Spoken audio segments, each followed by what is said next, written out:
Dear students and dear friends, स्वागत है अपने चैनल पॉलिटिकल साइंस SPM में। मैं विकास, प्यारे साथी। आज हम लोग BPSC PGT पॉलिटिकल साइंस के लिए एक प्रैक्टिस सेट सॉल्व करने वाले हैं, जिसमें जो आपका 70+ MCQs वाला है उसको सॉल्व कर रहे हैं।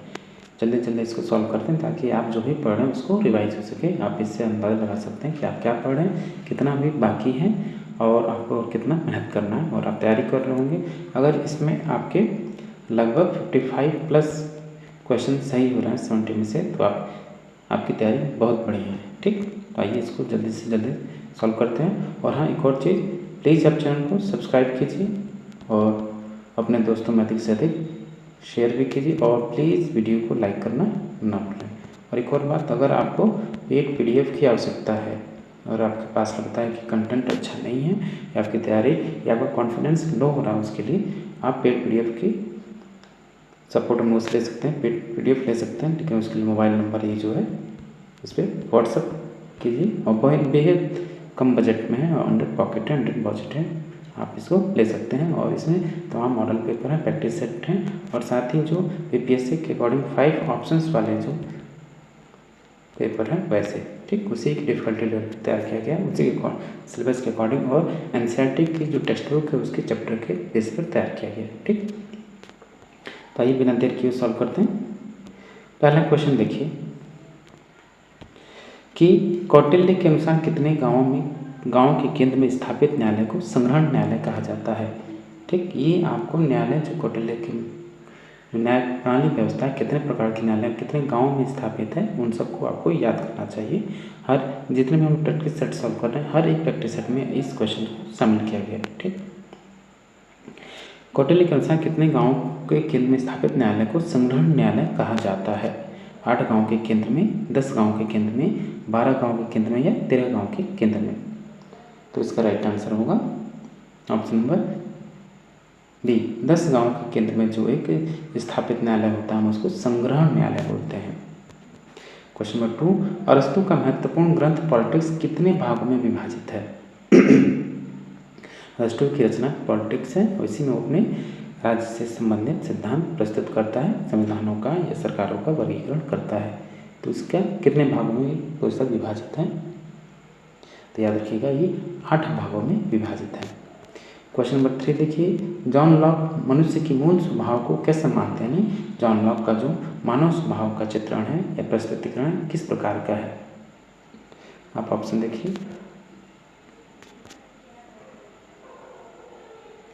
तो जॉन लॉक के अनुसार जो मानव स्वभाव है या मनुष्य का जो स्वभाव है, वो मनुष्य सौजन्यपूर्ण, ज्ञानप्रिय और सामाजिक मानता है। ठीक, मनुष्य को अच्छा मानता है इस जॉन लॉक। बाकी दोनों हॉब्स तो बहुत ज़्यादा बुरा मानता है, लेकिन जो रूसो है वो मिला जुला रूप मानता है। लेकिन मनुष्य का स्वभाव जॉन लॉक के अनुसार मनुष्य शांतिप्रिय, न्यायवीर, सहयोग और क्या मतलब कि वो समाज में साथ रहकर मिलजुल कर रहना चाहता है, वो सामाजिक प्राणी के रूप में उसको व्याख्या करता है।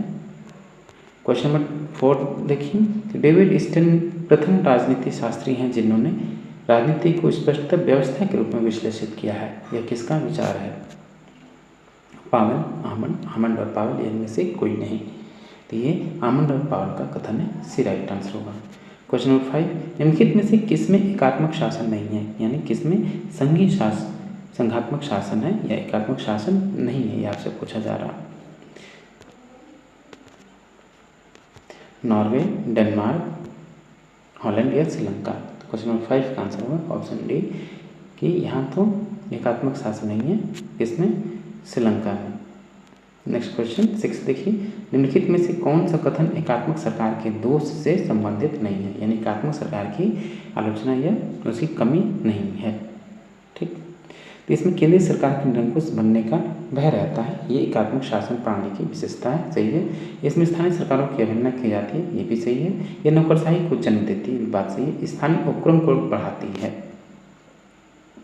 ऐसा नहीं है, ये गलत है। तो ऑप्शन डी राइट आंसर होगा। क्वेश्चन नंबर 7 देखिए, कि संविधान की सर्वोच्चता जिसे संघीय शासन का एक आवश्यक लक्षण माना जाता है, उसका क्या अर्थ है। संवैधानिक सर्वोच्चता का क्या अर्थ है, कि संविधान सभी संस्थाओं नागरिकों से ऊपर है, या संविधान राज्यों से ऊपर है, या संविधान संसद के ऊपर है, या संविधान के केंद्र के ऊपर है। तो संवैधानिक स्वच्छता का अर्थ है कि संविधान सभी संस्थाओं नागरिकों से ऊपर है। ऑप्शन ए राइट आंसर होगा। नेक्स्ट क्वेश्चन है क्वेश्चन नंबर 8, संघीय शासन में किस प्रकार का संविधान होना चाहिए? लचीला, कठोर दोनों या प्रयुक्त में से कोई नहीं। तो संघीय शासन में जो संविधान होना चाहिए आपका लचीला और कठोर दोनों होना चाहिए। क्वेश्चन नंबर 9, फ्रांस में समाजवादी पार्टी की स्थापना कब हुई? 1939, 1905, 1945 या 1958। क्वेश्चन नंबर 9 का आंसर होगा ऑप्शन बी, 1905 में फ्रांस में समाजवादी पार्टी की स्थापना हुई। अगला प्रश्न क्वेश्चन नंबर 10 देखिए कि निम्नलिखित में से किसने शक्ति को प्रभाव प्रक्रिया के रूप में परिभाषित किया है? बेहद महत्वपूर्ण क्वेश्चन है। हर्बर्ट साइमन, कैप्लान, लासवेल या प्रयुक्त सभी। तो इसका राइट आंसर होगा ये हर्बर्ट साइमन और कैप्लान और लासवेल तीनों लोग ही शक्ति को प्रभाव प्रक्रिया के रूप में परिभाषित करते हैं। तो डी राइट आंसर होगा। क्वेश्चन नंबर 11 देखिए, निम्नलिखित में से कौन संवैधानिक सरकार के विषय में चर्चा करता है? जो कॉन्स्टिट्यूशनल गवर्नमेंट है उसकी चर्चा या उसकी बात कौन करता है? हॉब्स, लॉक या रूसो या उपयुक्त सभी। तो संवैधानिक सरकार की बात करने वाले आपके हैं कौन? Option number B John Locke. सीमित सरकार, लिमिटेड गवर्नमेंट, कॉन्स्टिट्यूशनल गवर्नमेंट या सिविल सोसाइटी की बात करने वाला जॉन लॉक हुआ। क्वेश्चन नंबर 12 देखिए, निम्नलिखित में से इक्वलिटी शीर्षक पुस्तक के लेखक कौन है? इक्वलिटी शीर्षक से संबंधित पुस्तक के रचनाकार या लेखक कौन है? Robert Nozick, R S. Tawney, Robert Dahl या अर्नेस्ट बार्कर। तो क्वेश्चन नंबर 12 का आंसर होगा option B, R S. Tawney equality नामक पुस्तक के लेखक हैं। क्वेश्चन नंबर 13, किसने कहा कि सबसे निकृष्ट राज्य भी सबसे उत्कृष्ट अराजकतावाद से अच्छा है? हेगल, रूसो, जॉन लॉक या हॉब्स। तो कथन है आपका ऑप्शन नंबर डी हॉब्स का। 14 देखिए कि अनुपातिक समानता के सिद्धांत का प्रतिपादन किसने किया? जो डिस्ट्रीब्यूटिव थ्योरी ऑफ जस्टिस है उसके प्रतिपादक कौन है? अरस्तु, लॉक, ग्रीन या लास्की। तो अनुपातिक समानता के सिद्धांत के प्रतिपादन करने वाले अरस्तु हैं और वर्तमान समय में या समकालीन राजनीति में कौन हुए? जॉन रॉल्स हुए। क्वेश्चन नंबर 15 देखिए कि बिना कुछ समानता की स्वतंत्रता खोखली होगी। बिना समानता की स्वतंत्रता खोखली होगी और स्वतंत्रता के बिना समानता निरर्थक होगी। यह कथन किसका है? ये किसने कहा? H.J. Laski, C.E.M. जोड या पोलार्ड या डाइसी। तो क्वेश्चन नंबर 15 का आंसर ऑप्शन है हेराल्ड जोसेफ लास्की। विधि संप्रभु का आदेश है, ये कानून संप्रभु का आदेश है। Law is the command of sovereign. ये किसका कथन है? बोंदा, ऑस्टिन, ग्रीन या हीगल। क्वेश्चन नंबर 16 का answer option B, John Austin का कथन है कि कानून संप्रभु का आदेश है। ये बेहद महत्वपूर्ण क्वेश्चन है, कोट भी है आपका, याद रखिए। क्वेश्चन नंबर 17, लेखक जो राज्य को संघों का संघ मानते हैं उन्हें क्या कहते हैं? समाजवादी कहा जाता है, संघवादी कहा जाता है, अराजकतावादी या बहुलवादी कहा जाता है। यानी जो भी विचारक राज्यों को संघों का संघ, समुदायों का समुदाय मानते हैं उनको बहुलवादी कहते हैं, बहुलवादी कहा जाता है उन्हें। तो डी राइट आंसर होगा। नेक्स्ट क्वेश्चन है क्वेश्चन नंबर 18, प्रत्येक राज्य अधिकारों से जाना जाता है जिन्हें वह लागू करता है। किसने कहा है? ये क्वेश्चन आपका टियर 1 टियर 2 दोनों में आया। John Locke, T H. Green, H.J. Laski या बर्ट्रैंड रसल। तो ये कथन है आपका क्वेश्चन नंबर 18 का answer option C, Harold Joseph Laski का कहना है कि प्रत्येक राज्य उन अधिकारों से जाना जाता है जिन्हें वह लागू करता है। क्वेश्चन नंबर 19 देखिए,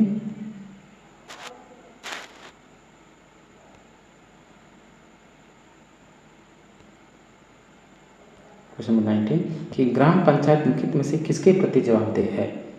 पंचायत समिति, जिला परिषद, ग्राम सभा या पंचायती राज निदेशालय। क्वेश्चन नंबर 19 का आंसर है ऑप्शन सी। तो ग्राम पंचायत किसके प्रति जवाबदेह है? तो ग्राम सभा के प्रति। क्वेश्चन नंबर 20 देखिए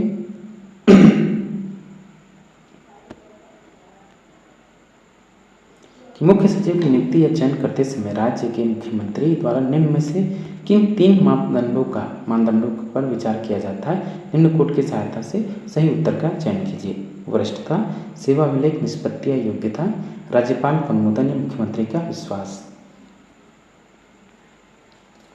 तो मुख्य सचिव की नियुक्ति करते समय मुख्यमंत्री द्वारा जो बातें अपनाई जाती है तो उसकी वरिष्ठता का ख्याल रखा जाता है और सेवा अभिलेख, निष्पत्ति, योग्यता का इसमें राज्यपाल के अनुमोदन की कोई आवश्यकता नहीं होती है। मुख्यमंत्री का विश्वास पात्र भी होना चाहिए।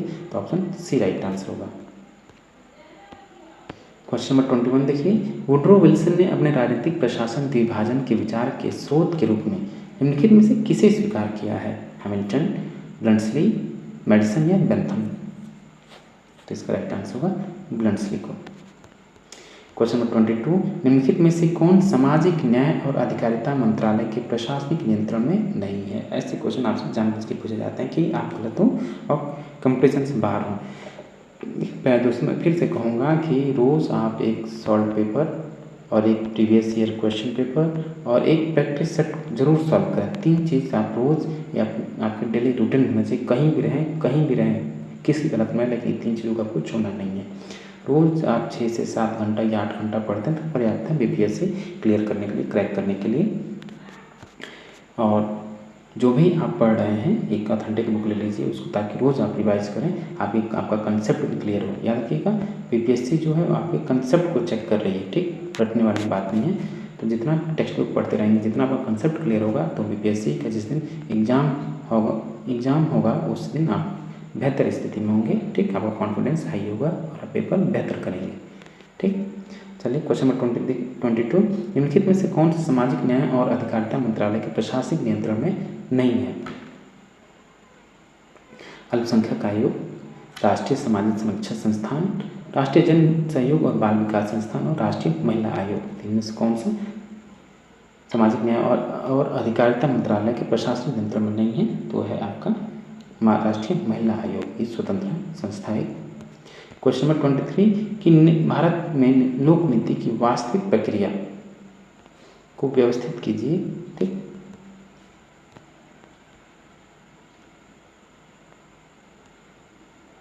क्वेश्चन नंबर 23 देखिए,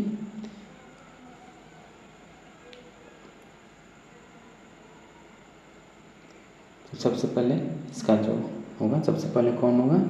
तो सबसे पहले होंगे आपके जो ब्यूरोक्रेसी में नीति निर्माण प्रक्रिया में सबसे पहले होता है नीति का निर्माण किया जाता है, फिर उसके बाद नीति की शिक्षा दी जाती है और फिर नीति क्रियान्वित की जाती है, फिर नीति क्रियान्वित का अनुसरण होता है। तो option number B right answer होगा।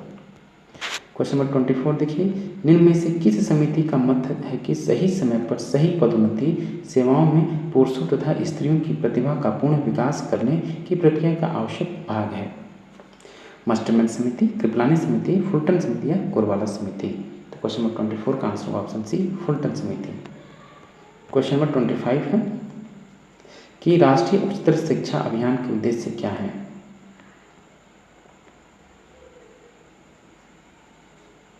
रूसा बोलते हैं इसको। तो इसका उद्देश्य क्या है? तो इसका उद्देश्य है आपका कि विश्वविद्यालय और महाविद्यालयों को बेहतर स्वायत्तता प्रदान करना, सही है। राज्य विश्वविद्यालय में उच्चतर शिक्षा का कार्य निष्पादन निर्धारित निधियन, ये भी सही है। शिक्षण शिक्षा गुणवत्ता अनुसंधान में सुधार, सही है। मौजूदा शासन और नियामक प्रणाली में सुधार लाना, चारों कथन सही है। तो ऑप्शन बी राइट आंसर होगा। क्वेश्चन नंबर 26 देखिए, निम्न में से कौन सा भारतीय संविधान की 11वीं अनुसूची का भाग नहीं है? 11वीं अनुसूची किससे संबंधित है? तो 73rd अमेंडमेंट से संबंधित है, जो कि पंचायती राज व्यवस्था से संबंधित है, ठीक। और इसमें 29 प्रकार के कार्यों का उल्लेख है। तो कौन सा इसमें नहीं है उसमें शामिल? तो घरेलू औद्योगिक और वाणिज्यिक कार्यार्थ पानी का वितरण, ठीक, इसमें शामिल नहीं है, तो बी राइट आंसर होगा। क्वेश्चन नंबर 27, निम्नलिखित में से कौन सा सही सम्मिलित नहीं है? कौन सा इसमें से सही सम्मिलित नहीं है? अशोक मेहता समिति पंचायती राज संस्थान, सही है। एल.एम. सिंघवी लोकतंत्र और विकास के लिए पंचायती राज संस्थाओं का नवप्राण, सही है। जी.वी. राव स्थानीय वित्त जांच समिति, ये गलत है आपका, पंचायती राज से संबंधित है। और एस.पी. जैन समिति ग्रामीण शहरी संबंध, तो इसमें सी सम्मिलित नहीं है, तो सी राइट आंसर होगा। क्वेश्चन नंबर 28 देखिए, कथन और कारण है, इसमें सही बताना आपको कि भारत में राष्ट्रीय आजीविका मिशन समाज कल्याण का एक भाग है, सही है।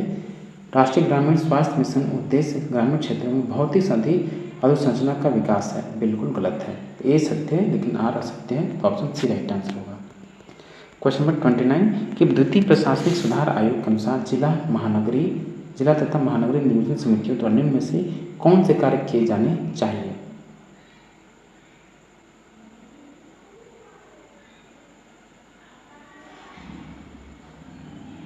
कौन से? एक तो स्थानीय आर्थिक विकास का एकीकरण, समृद्ध ग्रामीण एवं शहरी नियोजन हो, विकास योजनाओं के निर्माण तथा उनके प्रभावशाली क्रियान्वयन में स्थानीय निकायों की सहायता और सलाह। ठीक।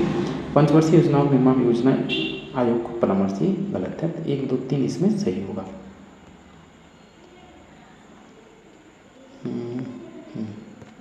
ये आप इसको 1, 2, 3 कहिए। ठीक, 1, 2, 3 ऑप्शन ए। क्वेश्चन नंबर 30 कि शहरी गुणों वाली ग्रामीण बस्तियों का विकास बहुत ही धीमा है। भारत में शहरीकरण के संबंध में यह टिप्पणी इनमें से किसमें है, किसमें की गई है? ठीक, किसमें की गई ये टिप्पणी कि बस्तियों का विकास, ग्रामीण शहरी गुणों वाली बस्तियों का विकास बहुत धीमी है, ये टिप्पणी किया था आपका किसके द्वारा? तो ये की गई थी 11वीं पंचवर्षीय योजना के द्वारा, option B. Question number 31 cybernetics का क्या तात्पर्य है? ये क्वेश्चन बेहद महत्वपूर्ण है, टियर 2 का प्रश्न है। साइबरनेटिक्स का क्या तात्पर्य है? संप्रेषण का विज्ञान, संप्रेषण पद्धतियाँ, कृत्रिम बुद्धिमत्ता या नियंत्रण और संप्रेषण का विज्ञान। तो इसका राइट आंसर होगा ऑप्शन ए, संप्रेषण का विज्ञान, science of communication. Question number 32 ई शासन यानी ई गवर्नेंस का लक्ष्य सरकार तथा नागरिकों के बीच पारस्परिक अंतःक्रिया को बनाना है, अधिक दोस्ताना, सुविधाजनक, पारदर्शी या किफ़ायती। जिसका राइट आंसर होगा कि ये चारों होंगे, ए बी सी डी चारों शामिल है, तो डी राइट आंसर होगा। क्वेश्चन नंबर 33 कथन और कारण देखिए। तो कथन ए कि सूचना का अधिकार अधिनियम आरटीआई के क्षेत्र का विस्तार किए जाने की आवश्यकता है, सही है। कारण देखिए कि वर्तमान निजीकरण तथा अनेक पूर्व काल में सरकारी कार्यक्रमों को आउटसोर्स द्वारा कार्य किए जाने की प्रवृत्ति है, सही है। दोनों सही है और व्याख्या भी सही है, तो ऑप्शन ए राइट आंसर होगा। नेक्स्ट क्वेश्चन, क्वेश्चन नंबर 34 कि मूलतः संयुक्त राष्ट्र संघ की सुरक्षा परिषद की कुल सदस्य संख्या कितनी थी? मूल रूप से सिक्योरिटी काउंसिल की सदस्यता कितनी थी? 2 थे, 9, 10, 11 या 15। तो मूल रूप से उसकी सदस्य संख्या थी 11। बेहद महत्वपूर्ण क्वेश्चन है। प्यारे दोस्तों, फिर से आपसे रिक्वेस्ट करना चाहेंगे कि प्लीज़ आप चैनल को जरूर सब्सक्राइब कीजिए और साथ ही अपने दोस्तों में अधिक से अधिक शेयर भी कीजिए और वीडियो को लाइक कीजिए। अगर आपको पेड PDF की आवश्यकता है तो ये व्हाट्सअप नंबर, इस पर आप व्हाट्सअप कर सकते हैं। ठीक, चलिए क्वेश्चन नंबर 35 देखिए कि निम्नलिखित में से किसने कहा है कि राजनीति के संदर्भ में शक्ति का अर्थ एक व्यक्ति का दूसरे व्यक्ति के मस्तिष्क और क्रियाओं पर शक्ति है?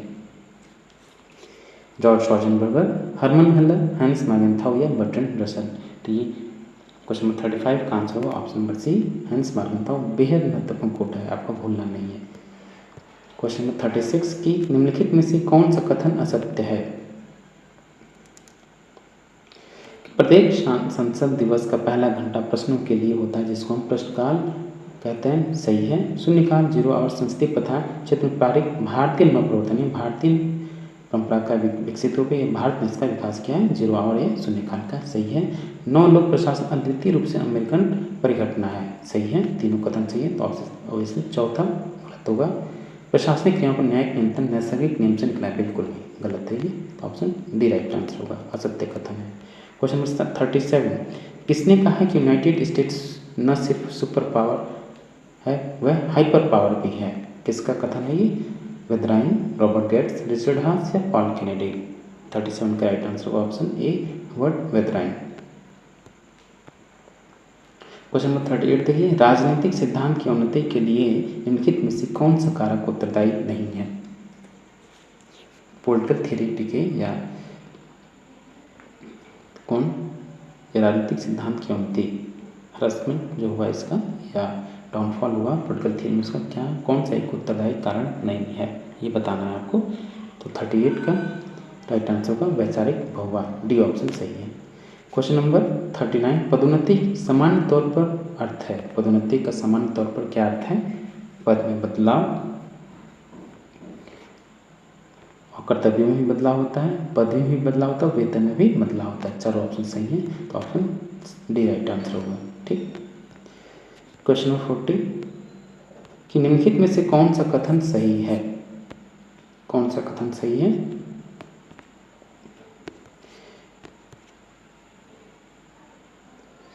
कि संविधान में निदेशक सिद्धांत यानी नीति निर्देशक सिद्धांत के रूप में पंचायती राज का उल्लेख किया गया है, सही है। शादी कली समिति भारत में पंचायती राज कार्यप्रणाली की कार्यकारिता पर रिपोर्ट देने के लिए नियुक्त की गई थी, बिल्कुल नहीं, ये गलत है। जीवी राव समिति योजना आयोग द्वारा नियुक्त की गई थी, सही है। और स्थानीय सरकार का राज्य सूची में उल्लेख है, सही है। तो 1, 3, 4 ऑप्शन ये राइट आंसर होगा। 41 देखिए कि युद्ध के गैर राजकीय आयाम को यह भी कहते हैं, क्या कहते हैं उसको? वेस्टफेलियन युद्ध, उत्तर वेस्टफेलियन युद्ध, नौ युद्ध या पूर्व वेस्टफेलियन युद्ध। तो 41 का आंसर होगा ऑप्शन बी, उत्तर वेस्टफेलियन युद्ध, ऑप्शन बी। संयुक्त राष्ट्र संगठन की शांति बहाल कार्रवाई में कहाँ पर भारतीय सैन्य टुकड़ियाँ सैन्य पर्यवेक्षक तथा सिविलियन पुलिस कर्मी सेवारत थे? पश्चिमी सहारा, बोस्निया, हर्जेगोविना या उपयुक्त सभी। 42 का राइट आंसर होगा ऑप्शन डी, उपयुक्त सभी। तीनों आप याद कर लीजिएगा। क्वेश्चन 43 आपको ये मैच करना है, ठीक। सुमेध कीजिए। श्रीलंका कच्छद्वीप, सही है। पाकिस्तान गुलर बैराज, यही है, सही है। नेपाल सुस्ता बॉर्डर, सही है। बांग्लादेश न्यू मोर आइलैंड, न्यू मोर द्वीप, ये विवाद से संबंधित है। तो ऑप्शन ए सभी सुमेलित हैं, तो ऑप्शन ए। क्वेश्चन नंबर 44 परिसंघ संघवाद से भिन्न है क्योंकि? परिसंघ संघवाद से क्यों भिन्न है? इसलिए भिन्न है कि इसके सदस्य जो भी इसके सदस्य राज्य हैं वो स्वयं की संप्रभुता या प्रभुसत्ता रखते हैं, स्वयं रूप से स्वतंत्र होते हैं। उसी को फेडरेशन कहते हैं, फेडरेशन ऑफ स्टेट, ठीक। कन्फेडरेशन कहते हैं इसे, ऑप्शन डी। इसके सदस्य संप्रभुता या प्रभुसत्ता रखते हैं, तो इसलिए ये संघवाद परिसंघ जो है संघवाद से भिन्न है। क्वेश्चन नंबर 45 भारतीय संघवाद में बल देता है किस पर ज़्यादा फोकस करता है? भारतीय संघवाद इंडियन फेडरलिज्म किस पर ज़्यादा फोकस करता है? तो है आपका राष्ट्र की एकता पर। 46 देखिए व्यवस्थापिका को अधिक जनप्रतिनिधित्व बनाने के लिए जेएसमिल ने किस चीज़ की सिफारिश की या संस्तुति की? अनुपातिक प्रतिनिधित्व की, महिला मताधिकार की, शिक्षितों के लिए बहुल मताधिकार की या उपयुक्त सभी। तो 46 का राइट आंसर होगा ऑप्शन डी। देखिए वो अनुपातिक प्रतिनिधित्व की भी वकालत करता है, महिला मताधिकार की वकालत करता है, लेकिन वो भी एक और से एक भारत मतदान बहुल मताधिकार भी प्रदान करता है, तो ऑप्शन डी। चाहे तीनों ऑप्शन इसके लिए बेहद महत्वपूर्ण है। 47 देखिए इनमें से कौन एक अनुपातिक प्रतिनिधित्व प्रणाली का भाग नहीं है? एकल संक्रमणीय मत प्रणाली, सूची प्रणाली, बहुसदस्यीय निर्वाचन क्षेत्र या मतदाताओं को अपना प्रतिनिधि बदलने का अधिकार। तो 47 का राइट आंसर होगा ऑप्शन डी। 48 आधुनिक दल व्यवस्था का उद्भव सर्वप्रथम कहाँ हुआ? यूएसए में, फ्रांस में, इंग्लैंड में या बेल्जियम में? तो आधुनिक दलीय व्यवस्था का जो उद्भव हुआ इंग्लैंड में हुआ। 49 देखिए इस राज्य में कुछ व्यक्तियों के द्वारा जनहित के लिए शासन होता है, वह है कौन सा? राजतंत्र, कुलीन तंत्र, गुणतंत्र, प्रजातंत्र। तो वह है आपका कुलीन तंत्र। 50 अध्यक्षात्मक सरकार का उदय सर्वप्रथम कहाँ हुआ था? स्विट्जरलैंड, स्पेन, संयुक्त राज्य अमेरिका या फ्रांस? तो प्रेसिडेंशियल फॉर्म ऑफ गवर्नमेंट का सर्वप्रथम उदय कहाँ हुआ? संयुक्त राज्य अमेरिका में। 51 कि 1892 का भारतीय काउंसिल एक्ट के प्रयासों से आया, किसके प्रयासों से आया? 1892 का भारत परिषद अधिनियम, Lord Lytton, Dufferin, Mahatma Gandhi या तिलक? तो इसका right answer option B, Lord Dufferin के प्रयासों से 1892 का काउंसिल एक्ट आया। भारतीय संविधान सभा में निम्नलिखित किसके प्रतिनिधि सम्मिलित किए गए? देशी रियासतों के प्रतिनिधि, ब्रिटिश प्रांत प्रतिनिधि, चीफ कमिश्नर को क्षेत्रों के प्रतिनिधि या उपयुक्त सभी? तो इसका राइट आंसर ऑप्शन डी, उपयुक्त सभी। क्वेश्चन नंबर 53 देखिए निम्नलिखित किस शब्द समूह को प्रस्तावना में 42वें संविधान संशोधन के द्वारा जोड़ा गया है? बेहद महत्वपूर्ण प्रश्न बार बार आता है आपके, ठीक। तो आप इसको तो एक तो 42वें संविधान संशोधन अधिनियम 1976 में ही आया, इसको मिनी कॉन्स्टिट्यूशन भी कहा गया, ठीक। इंदिरा गांधी की सरकार थी, आपातकाल लागू था। तो समाजवादी पंथनिरपेक्ष तथा राष्ट्र की अखंडता है, समाजवादी पंथनिरपेक्ष और अखंडता, तीन शब्दों को 42वें संविधान संशोधन के द्वारा प्रस्तावना में शामिल किया गया। भूलना कभी भी भूलना नहीं है, तो ऑप्शन बी राइट आंसर होगा। क्वेश्चन नंबर 54, किस संवैधानिक संशोधन द्वारा 38वें संवैधानिक संशोधन को रद्द कर दिया गया? इसमें व्यवस्था की गई थी कि राष्ट्रपति द्वारा 352वें अनुच्छेद के अंतर्गत अनुच्छेद 352 के अंदर की गई संकटकालीन घोषणा को न्यायालय में चुनौती नहीं दी जा सकेगी। ये भी क्वेश्चन बेहद महत्वपूर्ण है। ये था 44वें संविधान संशोधन के द्वारा एक प्रावधान किया गया। क्वेश्चन नंबर 55, भारतीय सर्वोच्च न्यायालय में तदर्थ न्यायाधीश की नियुक्ति किए जाते हैं कब? जब किए जाते हैं, कब किए जाते हैं? पढ़िए आप ऑप्शन देखिए। तो भारतीय सर्वोच्च न्यायालय में, सुप्रीम कोर्ट ऑफ इंडिया में या सुप्रीम कोर्ट में तदर्थ न्यायाधीशों की नियुक्ति जब की जाती है तब न्यायालय में कोई भी सत्र गठित करने या चालू रखने के लिए न्यायाधीशों का कोरम उपलब्ध नहीं रहता है। तो ऑप्शन डी राइट आंसर होगा। क्वेश्चन नंबर 56, निम्न में से किस कमेटी ने प्रस्ताव रखा था कि पंचायती राज व्यवस्था के चुनाव पार्टी लाइन पर किए जाएं? उनके चुनाव पार्टी लाइन पर किए जाएं, पार्टियां चुनाव लड़ें। बलवंत राय मेहता समिति, अशोक मेहता समिति, धर समिति या GVK, देखिए गलत है, GVK राव, कुछ मिसप्रिंट है, GVK राव समिति। 56 का राइट आंसर होगा ऑप्शन बी, अशोक मेहता ने सिफारिश किया कि पंचायती राज व्यवस्था का चुनाव पार्टी लाइन पर हो। बी राइट आंसर होगा। 57, संसद में स्थगन प्रस्ताव का लक्ष्य क्या होता है? बजट प्रस्ताव में कटौती करना, सरकार की किसी विशिष्ट नीति की आलोचना करना, मंत्रियों को सूचना प्राप्त करना या सरकार को अपदस्थ करना। तो स्थगन प्रस्ताव लाने का लक्ष्य या उद्देश्य मात्र इतना होता है कि सरकार की किसी विशिष्ट नीति की आलोचना करना हो तब आप स्थगन प्रस्ताव ला सकते हैं। तो बी राइट आंसर होगा। क्वेश्चन नंबर 58 कि अंतरिम सरकार जो जवाहरलाल नेहरू के नेतृत्व में बनी उसमें उनका सरकारी पदनाम क्या था? उनका सरकारी पदनाम क्या था?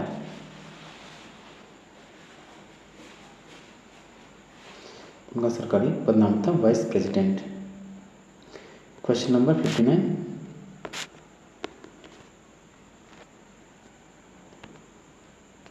कि कांग्रेस कार्य समिति द्वारा प्रसिद्ध भारत छोड़ो प्रस्ताव कब पारित किया गया था? जुलाई 1942, अगस्त 1942, दिसंबर 1941 या अप्रैल 1942। तो 8 अगस्त 1942 को भारत छोड़ो प्रस्ताव पारित किया गया था कांग्रेस के द्वारा। तो बी राइट आंसर होगा अगस्त 1942। 60 देखिए, चक्कर लगाने वाली देशभक्ति पेट्रियटिज्म इन लोकोमोशन शब्दावली का प्रयोग हुआ था किसके लिए? कांग्रेस पार्टी के लिए, सोशलिस्ट पार्टी के लिए, स्वराज पार्टी के लिए, उपरोक्त में से कोई नहीं। तो स्वराज पार्टी के लिए चक्कर लगाने वाली देशभक्ति का ये शब्द मुहावरा प्रयोग हुआ था। सी राइट आंसर होगा। लाहौर षड्यंत्र मुकदमे के परिणाम स्वरूप निम्न में से किन व्यक्तियों को फांसी दी गई थी? तो लाहौर षड्यंत्र केस में किन व्यक्तियों को फांसी दी गई थी? सरदार भगत सिंह, सुखदेव और राजगुरु को। Option D. अभी 23 मार्च बीता है शहीद दिवस इसी दिन। ठीक। क्वेश्चन नंबर 62 की प्रथम अंतरिम सरकार 24 अगस्त 1946 को घोषित की गई थी। 24 अगस्त 1946 को घोषित की गई। निम्नलिखित में से कौन उसमें सम्मिलित नहीं था? कौन शामिल नहीं था अंतरिम सरकार में? तो आपके थे अलेक्जेंडर। ठीक, ये भी अलेक्जेंडर इसमें शामिल नहीं थे। तो ऑप्शन ए राइट आंसर होगा। 63 निम्नलिखित में से किसके द्वारा भारत के संविधान सभा में उद्देश्य प्रस्ताव यानी ऑब्जेक्टिव रिजोल्यूशन प्रस्तुत किया गया था? बेहद महत्वपूर्ण, बेहद बेसिक क्वेश्चन है, ये हर सभी को याद होता है, तो आपको भी भूलना नहीं है। तो उद्देश्य प्रस्ताव संविधान सभा में किसके द्वारा प्रस्तुत किया गया? जवाहरलाल नेहरू के द्वारा। क्वेश्चन नंबर 64 भारत का नियंत्रक और महालेखा परीक्षक एक मित्र, दार्शनिक और पथ प्रदर्शक के रूप में कार्य करता है किसके लिए? सार्वजनिक लेखा समिति के लिए, प्राक्कलन समिति के लिए, सार्वजनिक उद्यमों के लिए या ऊपर लिखी किसी समिति के लिए नहीं। जिसका राइट आंसर होगा ऑप्शन ए, जो आपका CAG है वो एक मित्र दार्शनिक पथ प्रदर्शक के रूप में सार्वजनिक लेखा समिति के लिए यानी पब्लिक अकाउंट कमेटी के लिए है, PAC के लिए। ठीक, लोक लेखा समिति के लिए। क्वेश्चन नंबर 65 भारत के राष्ट्रपति पद से हटाने की विधि क्या है? उस विधि को बोलते हैं इम्पीचमेंट प्रोसेस या महाभियोग प्रक्रिया, जो कि अनुच्छेद 61 में इसका वर्णन है। क्वेश्चन नंबर 66 भारत के संघात्मक व्यवस्था में 3 सूचियों में शक्ति विभाजन लिया गया है और ये कहाँ से लिया गया है शक्ति विभाजन का? तो 66 का राइट आंसर होगा कंफ्यूज होने की जरूरत नहीं है कि तीनों सूचियों का यहाँ जो शक्ति संघात्मक और राज्य सूची और संघ सूची राज्य सूची समवर्ती सूची यानी जो केंद्र राज्य संबंधों को बंटवारा है आपने कहाँ से ग्रहण किया है इस चीज़ को? तो 1935 के भारत शासन अधिनियम से ग्रहण किया है। ऑप्शन डी राइट आंसर होगा।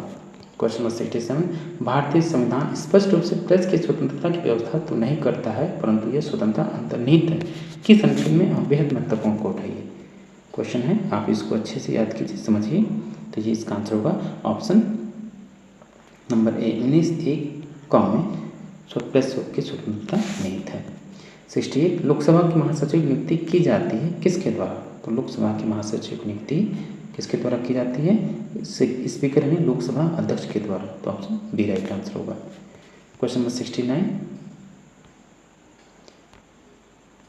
कि निम्न में से संविधान का कौन सा अनुच्छेद भारत के राष्ट्रपति की महाभियोग की प्रक्रिया से संबंधित है? अभी इससे जस्ट इससे पहले 2 क्वेश्चन पूर्व हम लोगों ने बात किया था। तो जो इम्पीचमेंट है अनुच्छेद 61 के द्वारा महाभियोग प्रक्रिया राष्ट्रपति पर आरंभ की जाती है। और लास्ट क्वेश्चन है क्वेश्चन नंबर 70। चलते चलते आपसे रिक्वेस्ट है कि प्लीज़ आप चैनल को सब्सक्राइब कीजिए और वीडियो को लाइक कीजिए। अगर आपको पेड PDF की आवश्यकता है ठीक, तो आप ये मोबाइल नंबर है इस पर व्हाट्सएप कर सकते हैं। ठीक, लास्ट क्वेश्चन, पर्यावरण और वनों के संरक्षण हेतु भारतीय संविधान के किस भाग में प्रावधान पाए जाते हैं? सूची 3 समवर्ती में, राज्य की नीति निर्देशक सिद्धांतों में, अनुच्छेद 51A मूल कर्तव्य में या कहीं नहीं? तो क्वेश्चन नंबर 70 का आंसर होगा ऑप्शन बी, राज्य की नीति निर्देशक सिद्धांतों में। बी राइट आंसर होगा। डियर स्टूडेंट्स, ये था आपका PGT पॉलिटिकल साइंस के लिए प्रैक्टिस सेट जिसको हमने सॉल्व किया। अब इसको अच्छे से सॉल्व करके देखिए कितने क्वेश्चन आपके सही हो रहे हैं कितने गलत। चलिए पॉजिटिव रहिए, सक्सेस आपका होगा। मेहनत करते रहिए, मेहनत आपका काम है। कोई क्या कहता है उससे उसकी परवाह मत कीजिए, बस आप मेहनत करते रहिए। एग्जाम आगे तो कल होना ही है और आपका सिलेक्शन भी होना है। Thank you for watching. मिलते हैं आपसे नेक्स्ट वीडियो में।